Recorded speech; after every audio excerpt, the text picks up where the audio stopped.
Alicia Umaira. Alicia, dia pendiam Pak? Iya, pendiam, cuman untuk mengekspresikannya aja sih Mbak yang nggak terlalu tegas, nggak keras, tapi kalau secara bergaul sama temen-temennya bisa. Tapi lebih ke pendiam sih kalau nggak di ini dulu. Nggak dirangkul dulu. Iya, nggak respon. Atas nama siapa? Alicia Umaira. Jadi fokus ke Alicia ini aja, Iya. apa gimana? Atau satu kelas? Terkadang pertanyaannya ada yang mengacu ke Iya. satu anak, ada yang seberat. Kalau boleh tahu ini bagaimana Pak? 16. Iya.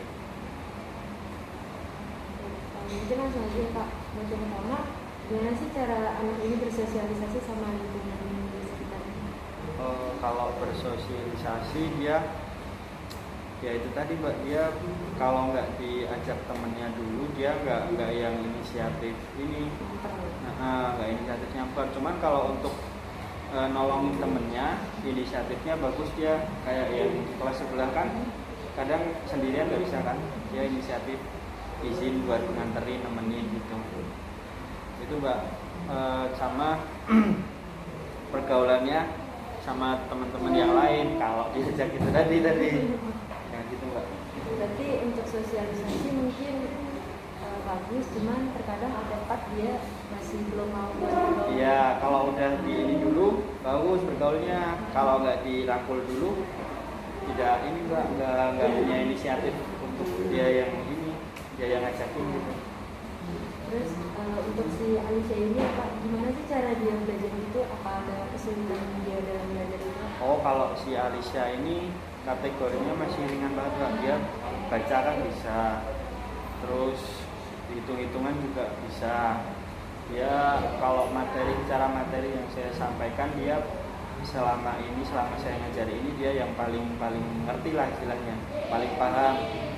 Nulis juga paling rajin. Terus inisiatifnya untuk belajar juga tinggi. Semalam dia kan cerita, untung semalam udah belajar kan ujian. Nah itu bagus ya. Jadi ada inisiatif dalam belajar. Iya. Iya. Paling mudah mengerti sih Mbak. Gitu. Terus di antara semua itu ada kesulitan nggak sih Pak dia yang kesulitan? Si Alicia ini Mbak ya. Selama ini tuh kesulitannya cuman matematika sih sebenarnya, hitung-hitungan sih. Karena bacanya bisa, baca pemahaman bisa, baca permulaan bisa. Terus hitung-hitungannya aja yang agak perlu dijelasin lebih mendalam. Dia harus lebih dibimbing. Iya, harus berkali-kali istilahnya. Terus untuk kondisi emosi anak itu sendiri gimana Pak? Emosi itu berarti stabil sih Mbak. Kalau enggak stabil, kadang suka usil juga, kadang kalau nggak diganggu yang cowok tadi, nah dia kadang terus balas gitu sih, kadang usil apa barang-barangnya si cowok tadi bagus tadi disembunyiin, akhirnya dia berantem ini lagi dia. Terus kalau kemarin ditanyain juga diem aja, tahu-tahu sedih nangis gitu kan, kalau ditanyain diem aja gitu. Tadi masih agak kurang stabil gitu. Iya, masih ya naik turun Mbak, namanya anak-anak kan. Iya. Cuman untuk mengekspresikannya dia sedihnya kenapa itu belum ini, nggak mau ngomongin, nggak mau ngungkapin dia tadi. Masih tertutup berarti. Iya. Terus untuk kemampuan yang dimiliki si Alicia itu apa sih Pak yang paling menonjol di antara emosional, sosial, sama kemampuan diri sendiri? Antara kemampuan sosial, emosionalnya dia, sama kemampuan diri.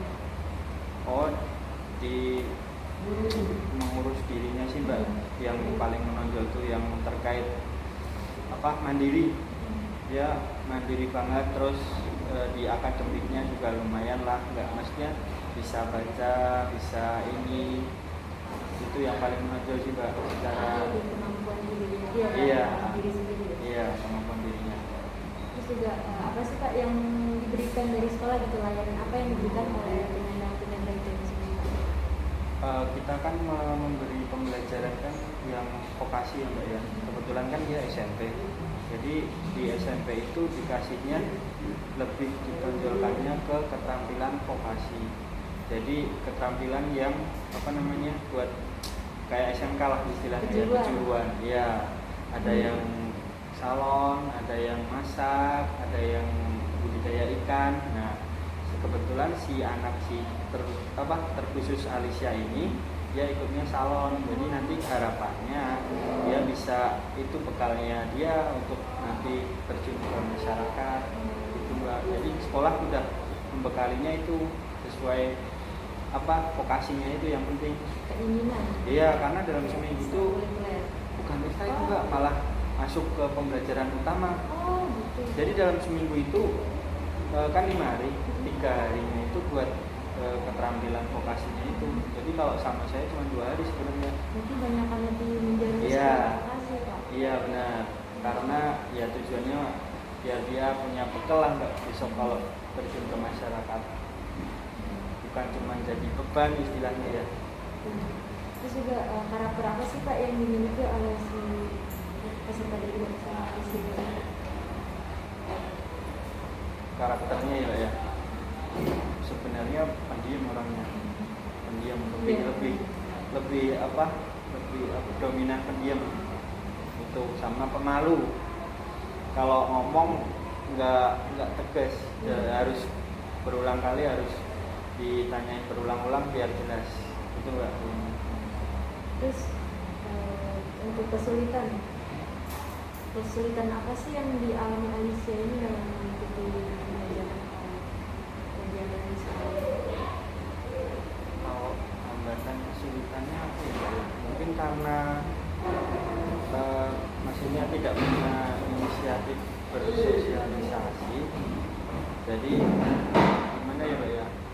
Jadi kalau ada kegiatan itu nggak yang sama yang lain. Nah, iya.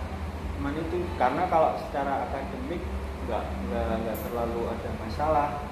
Kalau untuk di vokasi kan saya juga dikit-dikit tahunya kan, jadi dia itu nggak yang aktif di belajarnya itu. Kalau lebih banyak teman-teman di kelasnya, jadi kayak nggak kelihatan gitu Mbak kalau banyak temennya. Itu sih katanya harus lebih sebenarnya harus lebih di yang individunya, lebih di langsung nah iya, harus di gimana ngomongnya ya, jadi harus lebih fokus gitu loh Mbak. Nah itu. Tapi dia tuh lebih aktif di vokasi atau di pelajaran misalnya? Di vokasi sebenarnya Mbak. Iya, kalau sama saya jadi dia lebih dominan gitu ya? Iya, dominannya di vokasi. Karena ya kita di anak tunagrahita bekalnya di situ. Kalau mau kuliah juga kayaknya kan susah. Jadi ya lebih baik itu tadi kalau sekolah bekalnya itu. Terus dari Bapak sendiri ya, ada problem nggak sih Pak untuk mengatasi anak murid di kelas ini gitu? Problemnya ya itu tadi, karena karakternya anak beda-beda, masalahnya juga banyak kan Mbak tadi. Yang satu rame, yang satu diem aja ya. Yang satu sakit. Iya, itu kalau problem di kelasnya itu Mbak susah, terlalu banyak karakteristiknya itu loh. Jadi mau fokus ke satu siswa juga nanti dikiranya cuma itu doang yang difokusin. Nah, bagi waktunya itu aja sih Mbak, bagi perhatiannya ya, bukan harus lebih diiniin, yang itu ditenangin.